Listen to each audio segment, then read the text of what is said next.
जय श्री राधे। श्री हरिवंश राधा वल्लभ लाल की जय। हरिवंश महाप्रभु की जय। परम पूज्य गुरुदेव महाराज की सदा जय हो। बहुत बहुत स्वागत है सभी का। आइए, बहुत दिनों बाद मैं सबसे क्षमा चाहती हूँ। कुछ परिस्थिति घर की ऐसी हो गई थी कि मैं बिल्कुल रिकॉर्डिंग नहीं कर पा रही थी और आप लोगों ने मैसेज भी किए थे, बट मैं फिर भी चाह कर भी रिकॉर्ड नहीं कर पाई और पोस्ट नहीं कर पाई। तो उसके लिए मैं बहुत बहुत आप सबको प्रणाम करके क्षमा चाहती हूँ कि आपको इतना इंतज़ार करना पड़ा। बट आज हम बहुत बहुत प्यारी सी लीला सुनेंगे। इसका नाम है प्रीति किए दुख होत। जय जय श्री राधे। तो प्रेम से सुनते हैं इस लीला में क्या होता है। सखियों के श्याम की जय। यह मैं कहाँ आ गई, आह पद स्वतः इस ओर चल पड़ते हैं। अभागे मन, तू समझता क्यों नहीं है कि अब यहाँ कुछ नहीं है, कुछ भी नहीं संभवतः। वह स्वप्न था, एक मधुर स्वप्न, प्रातः हुई और टूट गया वहीं। अब उसके लिए विक्षिप्त होने से क्या होगा। स्वप्न के सहारे जीने में कौन सी बुद्धिमानी है। किंतु क्या वह सचमुच स्वप्न था। स्वप्न यदि असत्य ही हो तो फिर मथुरा में कंस का वध और सबकी वहां उपस्थिति सत्य क्यों है। नहीं, वह सब सत्य ही था, स्वप्न नहीं। श्याम सुंदर, भली करी तुमने। इसी दिन के लिए तुमने कालिए, दावानल, अरिष्ट और केशी से बचाया था। इसीलिए हमारे साथ हेल मेल बढ़ाया। प्रीति की फांसी डाल। इस ब्रज को तड़पने का दंड किस लिए श्याम, किस लिए। वह सांकरी खोर, वह यमुना तट, यह रास स्थली रुदन कर रही है, रो रही है। शत सहस्त्र गोप कुमारियां और जल विहीन मत्स्य की भांति तड़प रही हैं। श्री कीर्ति किशोरी, नंद राय और यशोदा रानी की व्यथा कही जाने योग्य नहीं है श्याम। तुम जो एक गोवत्स का रंभाना सुनकर उठ भाग पड़ते थे, आज ऐसे निष्ठुर कैसे हो उठे कि एक बार में ही तुमने उसे भुला दिया। हम स्मरण ना आए और कुछ भी ब्रज में कदाचित तुम्हारे स्मरण योग्य ना हो, किंतु बाबा मैया और भानुनंदिनी को कैसे भुला सके मोहन। आह, हम सब भी तुम्हें भुला सकते तो जी जाते, किंतु भुलाया ही तो नहीं जाता। क्यों, यही तो ज्ञात नहीं। कहाँ सीखें, किससे सीखें। प्रेम तो तुमने सिखाया केशव, स्मरण तुम्हारी लीलाओं ने सिखाया, किंतु भूलना कैसे सीखें। हम क्या तुम्हें स्मरण करती हैं माधव। नहीं, लगता है तुम स्वयं ही स्मरण हो। तुम्हारा स्मरण करना नहीं पड़ता, अनायास होता है। सब भूलकर तुम्हें पाया हमने और अब तुम ही त्याग गए। तुम इतने अच्छे ना होते, सुंदर ना होते तो संभवतः ब्रज की यह दशा ना होती, किंतु अब इस प्रलाप से क्या। तुम यहाँ कहाँ हो जो इन बातों का उत्तर दोगे। आह, कभी सोचा ना था कि यह सुंदरता को भी रूप देने वाला रूप, चारु चितवन, मीठी वाणी, निर्मल हास्य, भिन्न भिन्न कौतुक, वंशी ध्वनि और नृत्य गान, भूतकाल की बातें हो जाएंगी। ब्रज के कण कण में, हमारे रोम रोम में, हृदय की गहराइयों में बसकर तुम जा कैसे सके मोहन, तुम जा कैसे सके। तुम्हारी एक एक बात, एक एक क्रिया हमें घंटों स्मरण में डुबाए रखती है। तुम यहाँ थे तो हम फिर भी थोड़ा बहुत घर का कार्य और परिजनों की शुश्रूषा कर लेती थीं, अब तो उससे भी गईं। बहन विशाखा, क्या कर रही हो यहाँ। तुम्हारा सारा तन धूलि धूसरित हो गया है। तुम कैसे चली आई ललिता। जैसे तुम आई बहन, वहाँ उधर यमुना तट पर उनके सखा बिखरे पड़े हैं। हाय, मैं किस किस को प्रबोध दूँ। जहाँ जहाँ उनके चरण पड़े हैं, वह भूमि, वह रज ही हमारे लिए तीर्थ, संबल और औषधि है। उनका स्मरण ही जीवन है बहन। तुम्हें स्मरण है वह शरद रात्रि जब यमुना पुलिन पर बंशी बज उठी थी और हम सब मंत्र की लित सी उस ओर बह चली थी। आहा, शिलातल पर उत्फुल्ल मल्लिका के सुमना स्तर पर विराजित उनकी वह अपार अनंत शोभा। गदगद कंठ से विशाखा बोली, यद्यपि उनका रूप सभी उपमा उदाहरणों से परे है, फिर भी लगता था शरद पूर्ण चंद्र की धवल ज्योत्सना से स्नात हो उनका भव्य रूप और अधिक अपरूप हो उठा है, जैसे सार असली लोहा फौलाद के खड़क की धार पुनः सान पर चढ़ा दी गई हो। नहीं बहन नहीं, कोई उपमा उनका स्पर्श भी नहीं कर पाती। समता की तो बात ही कहाँ है। हाँ तो कह बहन, उसी रात्रि की चर्चा कर, तनिक प्राण उस साधु का पान कर शीतल हो लें। हमारे पहुंचने के कुछ क्षणों पश्चात ही वंशी के छिद्रों पर थिरकती उंगलियां थम गईं और वेणु में प्राण फूंकने वाले अधर संकुचन त्याग कर मुस्कुरा उठे थे। अर्ध निमीलित कमल पत्र सी पलकों ने उठकर अपनी मंजुषा के अमूल्य रत्नों को उद्भासित कर दिया था। विशाखा, लोग मद्य पीकर मद विवल होते हैं, किंतु हम ब्रिजवासी उनके दर्शन करके ही छक जाते हैं। दर्शन की क्या कहें सखी, हमें तो उनका स्मरण भी उसी अवस्था में पहुंचा देता है। उस समय कैसे निष्ठुर होकर वे बोले थे, वन शोभा देख चुकी, अब लौट जाओ। कुल कामनियों को निशीथ में घर से बाहर घूमना शोभा नहीं देता। यदि तुम वंशीनाद सुनने आई हो अथवा मुझे देखने को, तब भी अब अतिकाल हो चुका। तुम अपने गृहों को लौट जाओ, वहाँ तुम्हारी प्रतीक्षा हो रही होगी। धर्म की रक्षा ही जीवन का सत्य है और मैं भी धर्म पालन से ही प्रसन्न होता हूँ। विशाखा, वे शब्द वाण खाकर हम वहीं उसी समय क्यों ना मृत्यु को प्राप्त हुई। यदि ऐसा हो जाता तो आज का यह दारुण शोक कैसे हमारे प्राणों को संतप्त करने का अवसर पाता। आगे कहो बहन। उनके उन कठिन शब्दों ने कर्णों में प्रवेश करते ही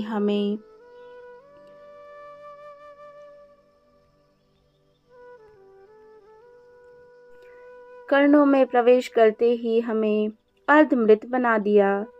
मुख सूख गए, सिर झुक गए और नयन पनारे बन गए। किसी को कुछ समझ नहीं पड़ रहा था कि क्या कहें क्या करें। किसी प्रकार साहस कर मैं बोली, ऐसी अनीति मत करो मोहन। गृह परिजन से नाता तोड़ हमारे प्राण तुम्हारे चरणों में बंध गए हैं।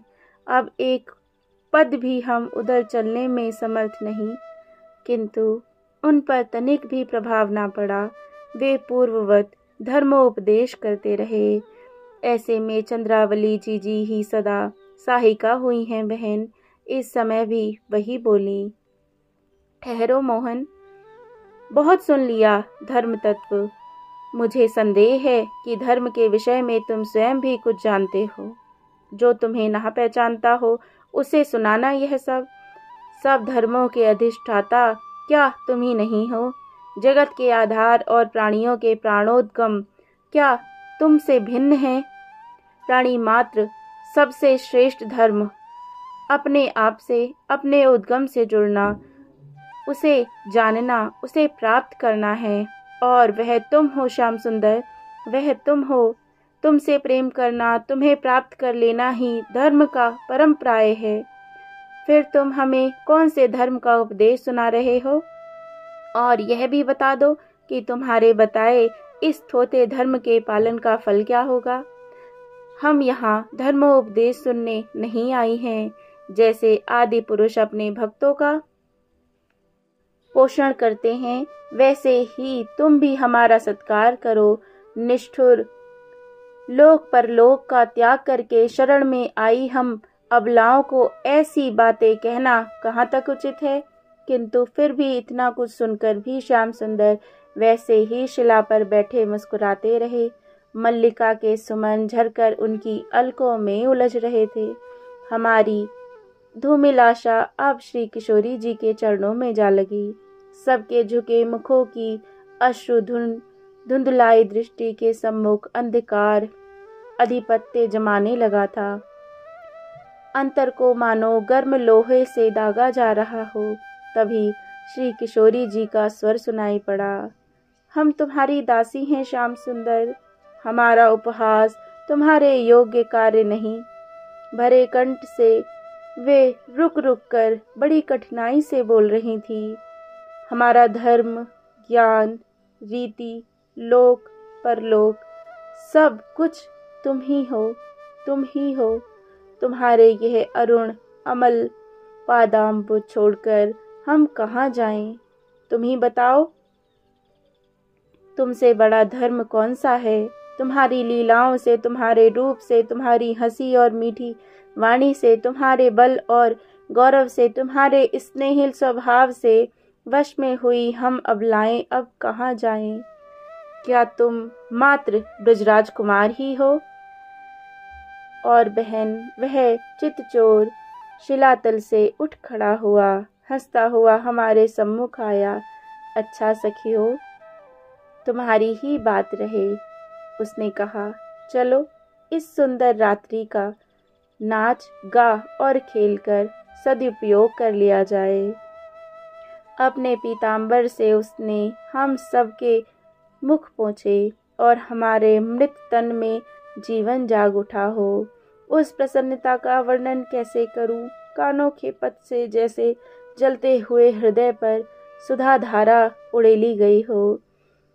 गजराज के साथ करीनियों के झुंड सी हम यमुना तट पर आई और श्याम सुंदर ने मैं तुम्हारा क्या प्रिय करूं सखियों कहकर किसी के पुष्प वलय, किसी की वेणी, किसी के नुपुर हार, भुजबंद करधनी और सीमांत आदि आभूषण बनाकर वह पहनाने लगे। साथ ही साथ हास परिहास भी चलता रहा। हमारे आनंद कलरव से वह पुलिन मुखरित हो उठा। तुम्हें वह सब स्मरण है ना बहन ललिता? यह सब तो हमारे एकांत हृदय का अमूल्य वित्त है। इसका विस्मरण ही हमारा अंत है बहन। आहा, उस समय हृदय आवेग से कैसा अवश हो गया था कि छोटे से छोटा कार्य करने में भी हम असमर्थ हो गई थी। सिर से ओढ़नी सी सरकती तो ओढ़ने के लिए उन्हें पुकारती और वे शील धाम सबके मनोरथ पूर्ण करते हमारे बीच घूमते फिर रहे थे। हाय, एक बार भी हमें स्मरण नहीं हुआ कि वे सुमन सुकुमार श्रांत हो रहे हैं। हम अपने मान सम्मान में डूबी वैभव पर इठला रही थी कि अकस्मात वे ना जाने कहाँ खो गए।